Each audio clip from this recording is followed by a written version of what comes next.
جی اس کو انشاءاللہ یہ علی صاحب اور رفیع اللہ صاحب کے بعد اس کو پھر ہم انشاءاللہ میں بتاتا ہوں کہ کمیٹی کو ریفر کرتے ہیں. اللہم صلی وسلم وبارک علی سیدنا محمد رسول اللہ خاتم النبیین صلی اللہ علیہ وآلہ وصحبہ وسلم. کی محمد سے وفا تو نے تو ہم تیرے ہیں، کی محمد سے وفا تو نے تو ہم تیرے ہیں،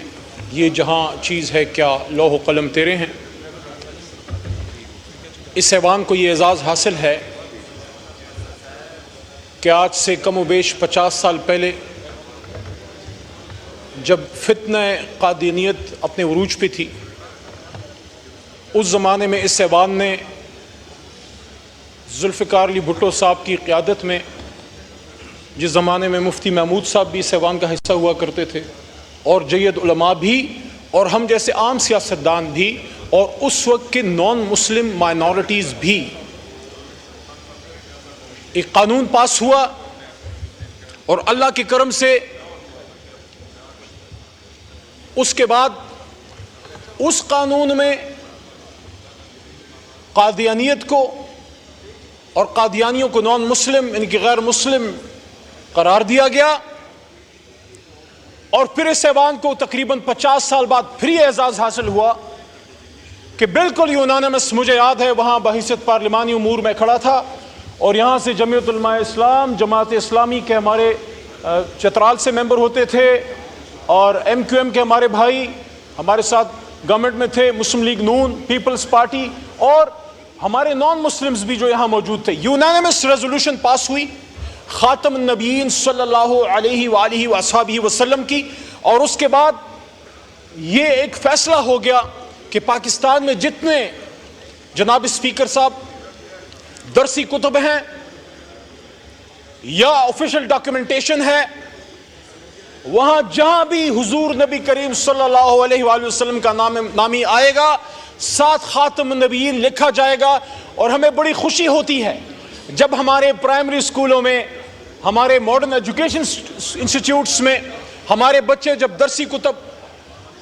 وہ کھولتے ہیں تو وہاں حضور صلی اللہ علیہ وسلم کے نام کے ساتھ خاتم النبیین لکھا ہوتا ہے. یہ اس ایوان کا مشترکہ ایک اعزاز تھا جو آج سے چند سال پہلے اللہ نے ہمیں نصیب کیا. اللہ کے 100 ناموں کے نیچے یہ جو فیصلہ آیا ہے، اس کے حوالے سے میں سورہ احزاب کی آیت جو حامد رضا صاحب نے بھی پڑھی میں دوبارہ پڑھنا چاہوں گا کہ ما کان محمد ابا احد من رجالکم ولکن رسول اللہ وخاتم النبیین وکان اللہ بکل شیء علیما. یہ بچوں کے لیے ہے کہ وہ اس کو یاد کر لیجئے کہ اللہ تعالیٰ گواہی دے رہا ہے، اللہ تعالیٰ اپنے قرآن عظیم شان میں گواہی دے رہا ہے کہ جب ابھی آدم کی تخلیق نہیں ہوئی، کیونکہ قرآن لوح محفوظ میں آدم علیہ السلام کی تخلیق سے 4 ارب سال پہلے موجود تھا، تو حضور نبی کریم صلی اللہ علیہ وسلم کی ختم نبوت کی گواہی اللہ بزرگ برتر آدم علیہ السلام کی پیدائش سے بھی جب ابھی تک کوئی ایک نبی بھی نہیں آیا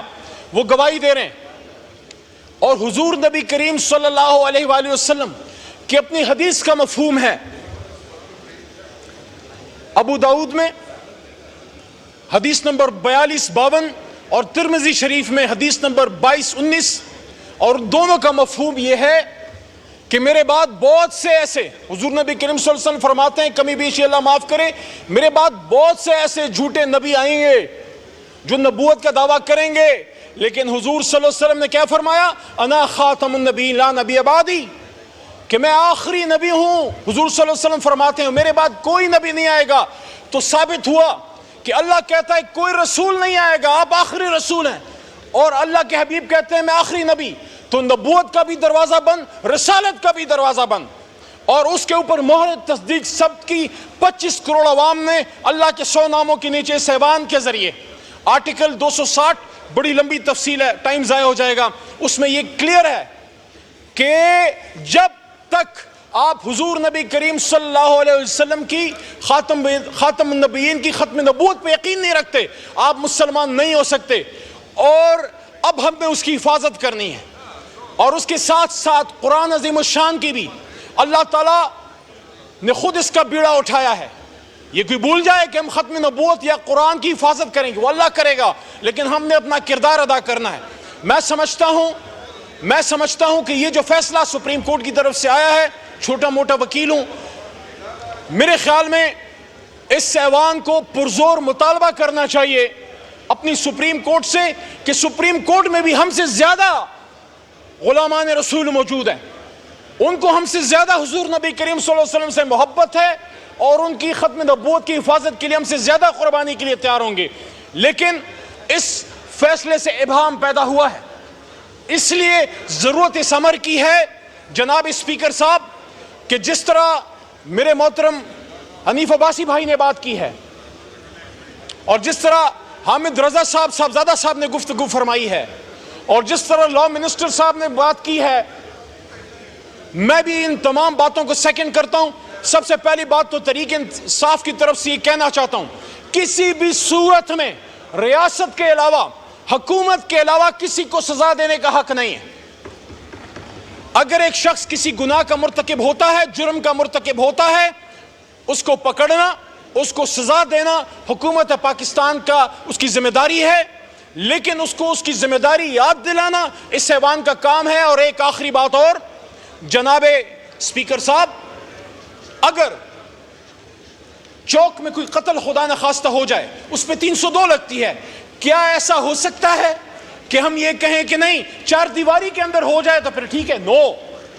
اگر چوک پہ قتل ہے تو چار دیواری میں قتل ہے، اور سب سے بڑا گناہ، سب سے بڑا ظلم اس کائنات میں اگر ہو سکتا ہے وہ حضور صلی اللہ علیہ وآلہ وسلم کی ختم نبوت سے انکار اور قرآن میں تحریف کی کوشش ہے۔ جو یہ کوشش کرے گا، یہ ایوان، یہ 25 کروڑ عوام ان ہاتھوں کو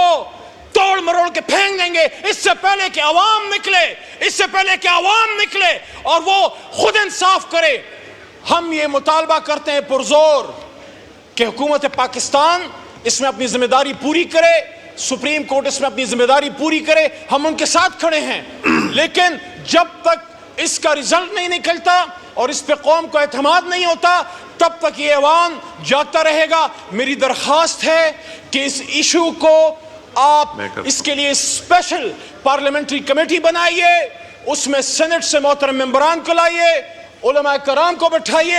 ہمیں موقع دیجئے، اور وہ پارلیمنٹری کمیٹی تب تک اپنی میٹنگز کرتی رہے اور تب تک وہ کمیٹی اپنی ڈیوٹی کرتی رہے جب تک سپریم کورٹ اپنے اس فیصلے پہ نظر ثانی نہیں کر لیتا۔ بہت شکریہ، بہت شکریہ۔ قادر پٹیل صاحب۔